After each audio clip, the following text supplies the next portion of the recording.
er nú ekki kirkjuleiki maður, hann samt tók þetta voðalega mikið á mann. Þetta var bara ömurlegt að standa þarna í þessu nöturlega veðri á nótt og horfa á þetta. Það var bara í öll, þetta snert okkur öll, hryllilega illa og það var ömurlegt að sjá þetta. Það var bara svoleiðis.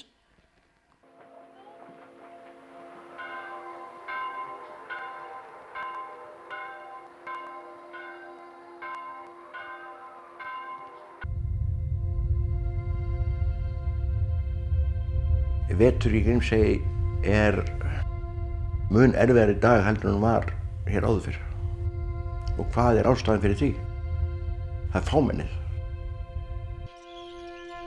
Já, það náttúrulega annars oft að það fari að koma eitthvað ungt fólk sem vill vera hérna og eiga börn. Eða bara hreinlega þarf bara að fara að klóna okkur. Ég held að í svona litlu samfélagi þá höfum við öll bara mikla ábyrgð á að reyna að láta hlutina ganga upp og halda þessu samfélagi gangandi.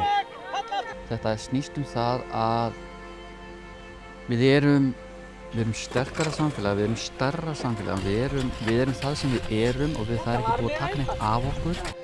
Heldur þetta ásýnd samfélags og bara svo tilfinningin að hjartarótum að við erum sterk og við erum óbreytt og við höldum áfram að vera.